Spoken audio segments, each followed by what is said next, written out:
नमस्कार, स्वागत है आपका देश के नंबर 1 कंज्यूमर शो पहरेदार में, जहां बुलंद होती है आपके हक की आवाज। मैं हूं प्रियंका संभव। पहरेदार में आज हम ले रहे हैं बैंक, इंश्योरेंस और टेलीकॉम कंपनियों से जुड़ी शिकायतें। देखिए, देश का सबसे बड़ा बैंक एसबीआई क्यों कर रहा था, अपने कंज्यूमर कौन सुना। 6 महीने बाद पहरेदार की दखल के बाद सुलझ रही है दिक्कत। एचडीएफसी बैंक को विवादित ट्रांजैक्शन का समाधान देने में लग गए 100 से ज्यादा दिन, और मैक्स लाइफ और कंज्यूमर के बीच का कम्युनिकेशन गैप दूर किया पहरेदार ने। किसी बैंक ट्रांजैक्शन में कोई गड़बड़ी हो जाए तो उसे सुधारने में कितना वक्त लग सकता है? 1 हफ्ते, 2 हफ्ते, चलिए 1 महीना भी मान लेते हैं। लेकिन अगर एक बैंक ट्रांजैक्शन की शिकायत दूर करने में 6 महीने से ज्यादा का वक्त लगा दे तो आप क्या कहेंगे? बैंक की लापरवाही या बेपरवाही? और यही बेपरवाही देखी देश के सबसे बड़े बैंक एसबीआई के रवैये में, जब इसके कंज्यूमर के 2 ट्रांजैक्शन गड़बड़ हो गए। ये शिकायत है कोलकाता के रवि भारती शाह की, जो अपनी आपबीती के साथ हमारे साथ जुड़ चुके हैं। नमस्ते रवि, स्वागत है आपका। क्या दिक्कत आ रही थी एसबीआई को लेकर? क्या ट्रांजैक्शन में गड़बड़ी आ गई थी और इसका समाधान एसबीआई आपको कैसे दे रही थी? रवि बताइए। नमस्ते मैडम। नमस्ते प्रियंका जी। नमस्ते। ऐसा है कि मैंने एक ट्रांजैक्शन किया था, 2 ट्रांजैक्शन था, 20,000 का। वो 11 नवंबर 2016 का जी। मैं एसबीआई क्रेडिट कार्ड को पेमेंट कर रहा था। एसबीआई बैंक का ही क्रेडिट कार्ड था और ये ट्रांजैक्शन होल्ड हो गया। बैंक ने मुझे पैसे देने से काफी लंबा टाइम, मैंने गया भी बैंक में, ब्रांच में भी गया। मैंने उनको कहा कि मेरे पैसे, तो कुल पैसे रवि जी 40,000 अटक गए थे आपके ना। ये 2 ट्रांजैक्शन थे, 20,000 के 2 ट्रांजैक्शन। आप अपने एसबीआई के बैंक अकाउंट से एसबीआई क्रेडिट कार्ड में ये पैसे ट्रांसफर करने की कोशिश कर रहे थे। हाँ मैडम। और इस गड़बड़ी की आपने शिकायत अलग अलग प्लेटफॉर्म में की एसबीआई में? हाँ, एसबीआई में मैंने जाके वहाँ मैंने कंप्लेन दिया कि मैंने ये पैसे मेरे कब मुझे मिलेंगे। तो ब्रांच से मुझे ये बताया गया कि मैंने क्या पैसा लिया हूँ, मैं कुछ नहीं कर सकता हूँ, जब होगा तब आपके पास चला जाएगा। मतलब वो कोई रिस्पांस ही नहीं दे रहे थे। फिर मैंने उनको लीगल नोटिस भेजा, फिर भी मुझे कुछ रिप्लाई नहीं मिला। अच्छा, फिर मैंने तो ब्रांच में जब आप पहुंचे तो ब्रांच वाले नाराज हो गए कि हमने ये पैसे थोड़ी लिए हैं, वक्त लगेगा। हाँ, उन्होंने सीधा बोला कि पैसे क्या हमने लिए हैं, एसबीआई ने लिए, जाइए एसबीआई में जाइए। मैं ब्रांच में ही हूँ, फिर भी वो मुझे इस तरह बोल रहे हैं। काफी रिक्वेस्ट करने के बाद उन्होंने अकाउंट चेक किया कि हाँ ये आपके पैसे होल्ड है। फिर उन्होंने बोला कि आप क्रेडिट कार्ड में ट्रांसफर क्यों कर रहे थे? हम बोले कि एसबीआई का क्रेडिट कार्ड था तो मैंने ट्रांसफर किया। तो किससे पूछ के ट्रांसफर किया? वो इस तरह के क्वेश्चन कर रहे थे जिसका कोई जवाब नहीं था। करना चाहते तो ये उनसे अनुमति लेनी होगी कि क्या मैं पैसे ट्रांसफर करूं। खैर, लेकिन आपने कस्टमर केयर में भी दरवाजा खटखटाया था ना अपनी शिकायत लेकर? मैंने कस्टमर केयर में भी करीब 3 से 4 बार मैसेज भेजा था। मैंने यहाँ तक जीएम को भी ईमेल किया था, वहाँ से भी मुझे कुछ रिप्लाई नहीं मिला। फिर लास्ट में मैंने पहरेदार के पास आया, ईमेल किया, तो यहाँ से मुझे 3 दिन पहले मुझे मेरे पैसे 40,000 रिटर्न मिले। साथ ही मेरे एसबीआई क्रेडिट कार्ड के जो 4,400 रुपये लेट पेमेंट लगाए गए थे वो भी मुझे रिफंड मिल गए। चलिए, ये तो बहुत बढ़िया हुआ। लेकिन आप सोचिए, नवंबर 2016 से एसबीआई से अपने इसी पैसों की मांग कर रहे थे जो आपके अपने ही पैसे थे, और एसबीआई आपको ब्रांच ने कह दिया कि हम क्या कर सकते हैं, कस्टमर केयर कुछ नहीं कर पाया, लीगल नोटिस आप भेज चुके हैं, फिर भी कुछ नहीं हुआ। उसके बाद भी कुछ नहीं। कहीं ऐसा लग रहा था कि ये पैसे कहीं हाथ से निकल तो नहीं गए? मुझे तो लग रहा था कि मेरे पैसे ये हाथ से निकल गए, मुझे लास्ट में कंज्यूमर फोरम में ही जाना पड़ेगा। मैंने लास्ट यही सोचा था। मैंने नौकरी तक खो दिया, इसके लिए मेरी नौकरी चली गई। अच्छा, मतलब इस पैसों की जरूरत थी आपको कहीं? और मुझे अर्जेंटली जरूरत थी क्योंकि मुझे मुंबई जाना था। मैं कोलकाता से मुंबई जाना था और उस टाइम में फ्लाइट फेयर 25,000 था। और देखिए, तो मुझे ये पैसे की बहुत सख्त जरूरत थी, जिस वजह से मैंने अपनी नौकरी भी खो दिया।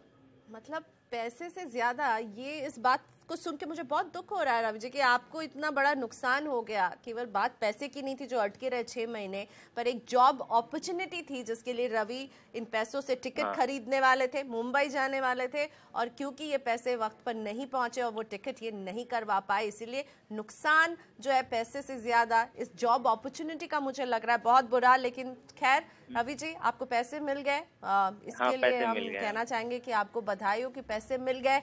लेकिन एसबीआई की इस चूक का खामियाजा काफी भरना पड़ा रवि जी को। हम आपको यहाँ बताना चाहेंगे कि हमने भी एसबीआई के पास रवि साहब की शिकायत 28 अप्रैल को भेजी थी और इसे दूर करने की रिक्वेस्ट की थी। हमें खुशी है कि एसबीआई ने कंज्यूमर की शिकायत पर सुनवाई की है, लेकिन देर बहुत हो गई है और साथ में अभी तक हमें एसबीआई की तरफ से इस शो को रिकॉर्ड किए जाने तक कोई भी लिखित जवाब नहीं मिला है।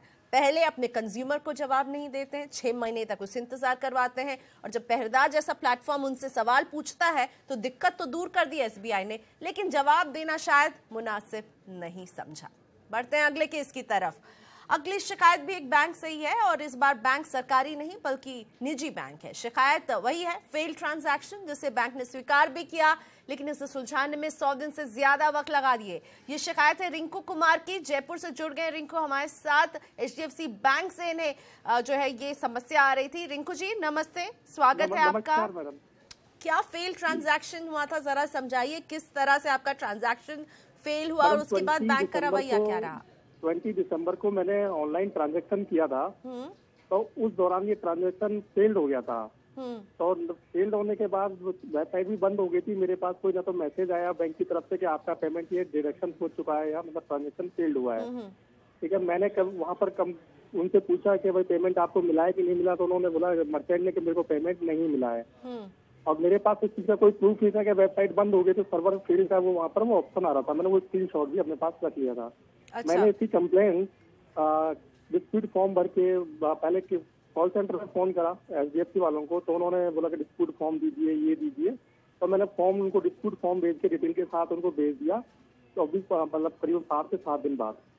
फिर उस प्रोसेस के दौरान मैं फोन करता रहा, मेल करता रहा था। 7 डेज में वर्किंग में ये आपका हो जाएगा, विदिन 7 डेज। दिसंबर से मामला चला आ रहा था, अब हम मई में खड़े हैं और दिसंबर से आप जो है बैंक से लगातार आपका कम्युनिकेशन चालू था। और मैं 1-2 बार ब्रांच की विजिट किया था, तो वहाँ से भी मुझे कोई खास रेस्पॉन्स नहीं मिला कि हाँ देखते हम करवाते हैं। ठीक है, मैं कॉल सेंटर में भी फोन करता तो कॉल सेंटर वाले भी ये बोलते हैं कि हम यहाँ से कुछ नहीं कर सकते। और मैंने बोला क्रेडिट कार्ड डिपार्टमेंट है, आप कुछ क्यों नहीं कर सकते? बोले नहीं ये चेन्नई से होता है, हम यहाँ से कुछ नहीं कर सकते। तो 11,500 रुपए के 2 ट्रांजैक्शन है, एक रिवर्स हुआ था और एक फंस गया था ना? बिल्कुल बिल्कुल। और आपने ये भी उन्हें बताया ना कि 100 दिन में आपको इस तरह की समस्याओं का समाधान देना चाहिए, तो क्या जवाब मिल रहा था आपको? वहाँ से कोई मतलब बोलते हैं अभी मतलब हो जाएगा, आपका हो जाएगा, तो वहाँ से कोई रिस्पॉन्स मेरे को ढंग से प्रॉपर नहीं मिल पा रहा था। हो तो जाएगा और हो भी गया, पैसे भी आपको वापस अब मिल रहे हैं पहरेदार के प्लान में, लेकिन कब होगा इसका जवाब कहीं नहीं मिल रहा था। पहरेदार से आपको मदद मिली है? फिर मैं बहुत परेशान हो गया, तो मेरे दिमाग में एक आइडिया है कि मैं आपका शो देखता था पीएनबी से, मैं तो पहरेदार, तो मेरे दिमाग में आया था कि वहाँ से प्रॉब्लम सॉल्व हो सकती है एक आसानी। तो मैंने वो चीज मेल करी और आपके यहाँ से मेरे पास कॉल आया, डिटेल्स ली गई। फिर मेरे मतलब आपके यहाँ से मतलब विदिन 7 to 10 डेज के अंदर मेरा ये सारा सॉल्व हो गया। थैंक यू पीएनबी से आवाज, जैसे मेरे को पैसा मेरे को सिर्फ पीएनबी के आवाज के थ्रू मिला मेरे को। चलिए धन्यवाद, हमें खुशी है कि आपको अपने पैसे मिल गए, लेकिन इंतजार बहुत लंबा करना पड़ा। दिसंबर में रिंकू जी के साथ ये वाकया घटा जिसमें ये ट्रांजैक्शन फेल हो गया था। 11,500 रुपए के लिए ये इंतजार करते रहे और पहरेदार की दखल के बाद अब राहत की सांस ले रहे हैं। रिंकू जी की शिकायत हमने एचडीएफसी बैंक के पास 11 मई को भेजी थी, जिसके बाद बैंक ने इस पर जांच करते हुए कंज्यूमर को राहत देने का फैसला किया। हमें खुशी है कि एचडीएफसी बैंक ने कंज्यूमर को न सिर्फ रिफंड करने का फैसला किया बल्कि उसे हुई असुविधा के लिए खेद भी जताया है। बैंक ने अपने लिखित जवाब में हमें बताया है कि उन्होंने कस्टमर के 2 विवादित ट्रांजैक्शन में से एक में रिफंड कर दिया है, वहीं दूसरे में जांच पूरी होने तक कस्टमर के अकाउंट में अस्थायी रूप से पैसे क्रेडिट करने का फैसला लिया गया है। बैंक ने इस बात की उम्मीद भी जताई है कि कस्टमर का भरोसा उनकी सर्विस में बना रहेगा। लेते हैं एक छोटा सा ब्रेक। यहाँ पर ब्रेक के बाद देखिए पहरेदार की मदद से कैसे दूर हुआ मैक्स लाइफ और कंज्यूमर के बीच का कम्युनिकेशन गैप। आगे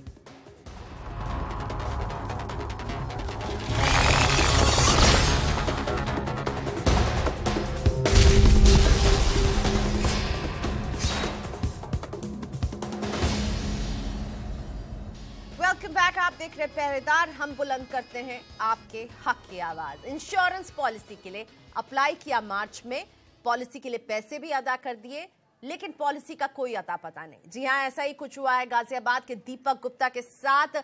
दीपक जी ने 14 मार्च को मैक्स लाइफ इंश्योरेंस के ऑनलाइन टर्म प्लान के लिए अप्लाई किया था। पेमेंट भी कर दिया था, लेकिन फिर भी पॉलिसी इनके पास नहीं पहुंची और परेशान होकर दीपक गुप्ता ने संपर्क किया पहरेदार से। मेरे साथ है फोन लाइन पर दीपक। नमस्ते दीपक जी, क्या हुआ था? आपने अपने लेवल पर भी मैक्स लाइफ से काफी बार बातचीत की, पॉलिसी कहाँ फंस गई थी? आपके पास क्यों नहीं पहुंच पा रही थी? मैडम, मुझे कोई कम्युनिकेशन दिया ही नहीं गया मैक्स लाइफ इंश्योरेंस की तरफ से। मैंने बार बार उनको कॉल भी किया, मुझे प्रॉमिस किया गया था कि 2 वीक्स के अंदर आपकी पॉलिसी इशू हो जाएगी और पॉलिसी डॉक्यूमेंट्स आपको मिल जाएंगे। लेकिन महीने भर बाद भी जब कोई रिप्लाई मुझे नहीं मिला और ना ही मुझे उनकी तरफ से कोई कम्युनिकेशन आया कि पॉलिसी इशू हुई है, नहीं हो रही है तो क्या कारण है, तो मैंने उनके कस्टमर केयर पे कॉल किया। कस्टमर केयर पे कॉल किया और ऑनलाइन ट्रैक भी किया, तो मुझे कोई पर्टिकुलर उन्होंने रीजन नहीं बताया। बस ये कहा कि कुछ टेक्निकल रीजन की वजह से आपकी पॉलिसी डिले हुई है, लेकिन कोई प्रॉब्लम नहीं है, आपकी हम जल्द ही पॉलिसी इशू कर देंगे। पर आपसे पेमेंट ली जा चुकी थी ना तब तक दीपक जी? पेमेंट तो मैंने जिस दिन पॉलिसी इशू मतलब पॉलिसी के फर्स्ट दिन ही जैसे मैंने अप्लाई किया था, हाथों हाथ मैंने पेमेंट कर दी थी ऑनलाइन, क्योंकि ऑनलाइन टर्म इंश्योरेंस है तो ऑटोमेटिकली जब आप अप्लाई करके पेमेंट करते हैं तभी आपको एक एप्लीकेशन नंबर मिलता है। जी, तो यानी पेमेंट लेने में कोई टेक्निकल दिक्कत नहीं आई, लेकिन पॉलिसी पहुंचाने में टेक्निकल रीजंस का बहाना दिए जा रही थी आपको कंपनी? बिल्कुल मैडम, बार बार एक फेक एश्योरेंस मुझे मिलते थे कि आपकी पॉलिसी 3-4 दिन में इशू हो जाएगी। फिर दोबारा जब मैं 3-4 दिन बाद कॉल करता था, फिर वही चीज बार बार रिपीट होती थी। तो मैं काफी फ्रस्ट्रेट हो गया था, मुझे कहीं से कोई भी सॉल्यूशन नहीं मिल रहा था। तो फाइनली मैंने फिर IRDA को भी कंप्लेंट के लिए एक मेल डाला, लेकिन वहां से भी मुझे कुछ रिस्पॉन्स नहीं मिला। फिर मुझे पहरेदार का ख्याल आया, तो मैंने वहाँ पे एक मेल डाला, तो अगले दिन ही मुझे पहरेदार से कॉल आया। उन्होंने मुझे अश्योर किया कि जो भी आपका पॉलिसी में प्रॉब्लम है हम फॉलो अप करेंगे और आपको रेजोल्यूशन प्रोवाइड कराएंगे जल्द से जल्द। हाँ, तो उसके अगले दिन ही मुझे मैक्स लाइफ इंश्योरेंस से कॉल आया। अच्छा। और उन्होंने मुझे बताया कि मेरा कुछ मेडिकल टेस्ट पेंडिंग है और उन्होंने अपनी गलती मानी। मेडिकल टेस्ट पेंडिंग है ये इन्होंने कभी आपको पहले बताया था, लेकिन क्योंकि जैसे ही आपने ऑनलाइन अप्लाई किया था, पेमेंट कर दिया था, आप एक मेडिकल टेस्ट से गुजरे थे ना? हाँ मैडम, मैं गुजरा था। वो मेडिकल टेस्ट कंपलसरी था, जो होना था, लेकिन जो भी उनकी फॉल्ट था वो उनकी तरफ से था, उन्होंने नहीं किया वो टेस्ट। अच्छा, कोई टेस्ट मिस हो गया उनसे? जी, उन्होंने खुद ही अपना टेस्ट मिस किया और उसके बाद क्या, मैंने रिलोकेट हो गया, मैं मुंबई के आसपास आ गया। वहाँ पे इनका कोई भी आसपास का सेंटर जहाँ पे मेडिकल चेकअप होता है वो 60-70 किलोमीटर दूर था। तो मैंने इनसे कहा कि अगर आपकी प्रॉब्लम आपकी तरफ से फॉल्ट है तो आप मुझे होम सर्विस प्रोवाइड कीजिए। बिल्कुल, यानी दीपक जी आप ये बता रहे हैं ना कि पहले आपका पूरा एक उन्होंने मेडिकल टेस्ट करवाया, जिसमें उन्होंने अपनी गलती से एक कोई टेस्ट वो भूल गए करवाना, छूट गया उनसे। जी मैडम, और इस टेस्ट के चक्कर में आपको पॉलिसी डिलीवर नहीं हो रही थी। बिल्कुल मैडम, और लेकिन ये बात भी उन्होंने मुझे क्लियरली कभी कही नहीं। उन्होंने ये कहा मुझसे शुरू में कि कुछ टेक्निकल प्रॉब्लम है। जब मैंने बहुत ज्यादा एस्केलेट किया मैटर, तो उन्होंने कहा कि नहीं, आपका मेडिकल एक टेस्ट पेंडिंग है और वो रेज हुई है अभी डिमांड। वो पहले नहीं था लेकिन अभी हुई है रेज। फिर मैंने वो डॉक्यूमेंट्स अपने चेक किए तो मुझे दिखा कि ये तो कंपलसरी टेस्ट था, ये तो फर्स्ट टाइम ही हो जाना चाहिए था, ये रेज हो नहीं सकता क्योंकि ऑलरेडी कंपलसरी था टेस्ट। तो चूक हुई है कंपनी से और उसको छुपाने के चक्कर में आपको पॉलिसी नहीं डिलीवर हो रही थी। आपको कहा जाता है कुछ टेक्निकल वजह है। वो एक्सेप्ट ही नहीं कर रहे थे कि उनकी तरफ से भूल हुई है। वो जब पहरेदार ने उनको कांटेक्ट किया है, उसके बाद उन्होंने मुझे कॉल करके बताया कि सर हमारी ही तरफ से चूक हुई है और आप मेडिकल टेस्ट करवाना चाहें तो हम करने के लिए तैयार है। लेकिन फिर उसके बाद भी वो कह रहे थे कि आपकी लोकेशन में हमारी होम सर्विस अवेलेबल नहीं है, आप कहीं और चाहें तो हम करवा सकते हैं। तो इसलिए मैंने उनसे कहा कि मैं अपने होम टाउन जाने वाला हूँ, तो आप मेरा वहाँ कर दीजिए।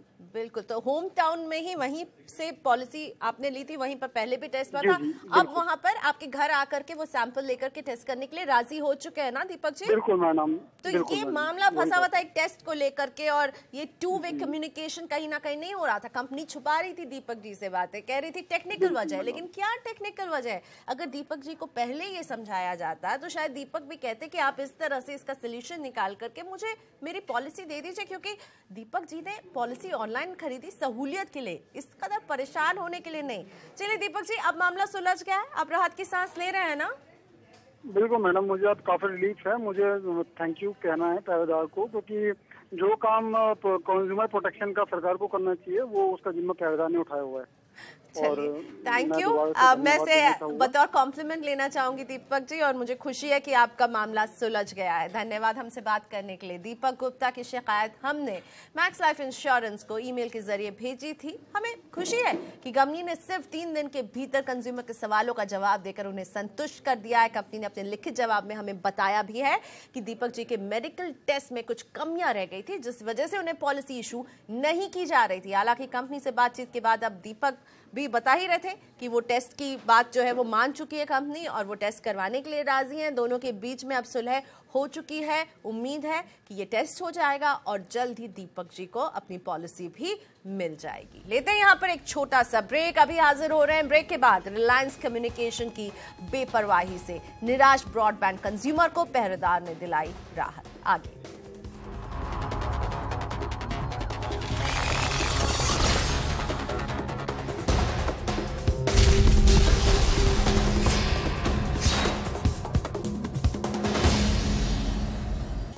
देख रहे हैं पहरेदार, और अब शिकायत एक ब्रॉडबैंड सर्विस प्रोवाइडर की जो इंदौर से भेजी है सावन परमार ने। सावन एक स्टूडेंट हैं और वो रिलायंस कम्युनिकेशन का ब्रॉडबैंड प्लान यूज कर रहे थे। उन्होंने इस सर्विस को बंद करने की अर्जी कई बार दी, लेकिन कंपनी ने सर्विस बंद नहीं की। और फिर सावन को परेशानी ये आने लगी कि कंपनी इन्हें बिल भेजने लगी। सावन मेरे साथ जुड़ चुके हैं। नमस्ते सावन, क्यों आप बंद कराना चाहते थे ये रिलायंस कम्युनिकेशन का ब्रॉडबैंड सर्विस, और क्या दिक्कत हुई? आपने जब इसे बंद करवा दिया उसके बाद भी बिल्स आते रहे, बताइए पूरी बात अपनी। यस मैम, मुझे बंद इसलिए करवानी थी क्योंकि मैं स्टूडेंट हूँ, मैं बाहर रहता हूँ और अभी मुझे डिग्री खत्म हो गई तो मुझे घर जाना था, इसलिए ये सर्विसेज टर्मिनेट करानी थी। अभी मैंने उनको काफी 1-1.5 महीने पहले कॉल किया था कि मुझे सर्विसेज टर्मिनेट करानी है, तो कुछ मिसकम्युनिकेशन हुआ है, पता नहीं क्या हुआ, लेकिन उन्होंने सर्विसेज कंटिन्यू रखी। उसके बाद मैंने तकरीबन 3 से 4 बार उनको वापस सर्विस टर्मिनेट करने की रिक्वेस्ट डाली है, और फिर भी उनकी तरफ से उनका प्रोसीजर होता है कि 48 आवर्स में आपको फॉलो अप कॉल आएगा, उसके बाद सर्विसेज टर्मिनेट होगी, लेकिन ऐसा कोई कॉल आया नहीं था। तो आपने कहा 3 से 4 बार, ये आप रिटन रिक्वेस्ट भी दे रहे थे सर्विस टर्मिनेट करवाने की? नहीं मैम, इनके यहाँ ऐसा होता है कि आपको कस्टमर केयर पे कॉल करके सर्विस टर्मिनेशन का एक रिक्वेस्ट नंबर मिलता है कि आपका सर्विस नंबर है, इसको 2 दिन के अंदर प्रोसेस किया जाएगा। ठीक है, तो वही प्रोसेस वही है कि आप फोन करके बताएं कि जी ये इस फला नंबर को मैं डिसकंटिन्यू करूंगा, इसे आप टर्मिनेट कर दें, और आप ये पूरा प्रोसीजर फॉलो कर रहे थे? यस मैम, मैं इसको तीन बार फॉलो कर चुका हूँ, चौथी बार फिर मुझे डालनी पड़ी, और मैं काफी परेशान हो गया था क्योंकि एग्जाम टाइम भी है, फाइनल ईयर है, और इसलिए फिर मैंने CNBC पहरेदार को मेल भेजा, तो आपका रिस्पांस काफी स्विफ्ट था, और आपने जो उनको फॉलो अप किया तो उसकी वजह से उनका फिर मुझे एक फाइनल मेल आया कि sir we are sorry for the inconvenience, और 9 डेज के अंदर आपकी सर्विसेज टर्मिनेट कर दी जाएंगी। बिल्कुल, तो लेकिन सोचिए जब आप सर्विस लेने जाते हैं तब तो फटाफट आपको मिल जाता है कनेक्शन, लेकिन जब उस सर्विस को आप टर्मिनेट करवाना चाहते हैं तो आपको इतने बार उन्हें संपर्क करना पड़ा, और तब भी पहरेदार के पास आके ही सावन आपको सोल्यूशन मिल रहा है। जी मैम, आपके पास है तभी सॉल्यूशन मिला। जब सर्विस लगवानी थी तो दूसरे दिन ही नेट लग गया था, उसमें तो कोई प्रॉब्लम ही नहीं हुई थी। बिल्कुल, फटाफट सर्विस तो तुरंत लगा देंगे, आपसे पैसे लेने, लेकिन जब आप टर्मिनेट करवाना चाहते हो तो इतना लंबा इंतजार करवाना पड़ा। तो इतना लंबा इंतजार कराएंगे, और अभी भी वो इंतजार करवाएंगे क्योंकि बिल रिफंड करना होगा तो वो चेक या वाया DD करेंगे, तो उसमें भी पता नहीं कितना टाइम लगाएंगे। तो रिफंड का अभी भी इंतजार है सावन को, क्योंकि 699 रुपए के आसपास का उन्होंने शायद आपको बिल भी भेज दिया था। यस मैम, टैक्स लगता है तो 804 रुपए का बिल आता है पर मंथ, तो बिल भी भेज दिया, जबकि सावन बार बार कह रहे थे कि इसको बंद कीजिए, क्योंकि वो स्टूडेंट है, मैकेनिकल इंजीनियरिंग की ये पढ़ाई कर रहे हैं, और ये अभी फाइनल ईयर के एग्जाम देकर के घर वापस जा रहे हैं। चलिए, आपके एग्जाम्स तो अच्छे हो गए ना, इसको लेके कोई टेंशन तो नहीं हुई ना? नहीं, उसको लेके कोई टेंशन नहीं। चलिए, बहुत अच्छा। और अब ये टेंशन भी दूरी है क्योंकि रिलायंस कम्युनिकेशन ने बोल दिया है कि वो ये पैसे तैयार है वापस करने के लिए। धन्यवाद हमसे बात करने के लिए सावन।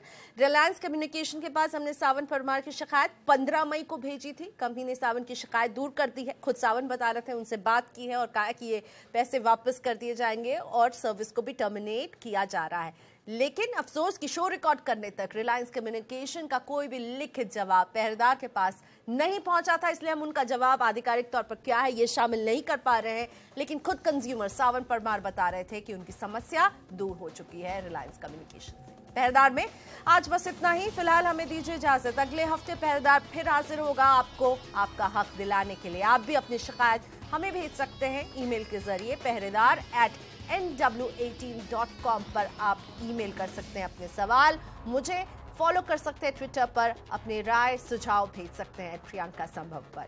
दीजिए इजाजत, नमस्कार।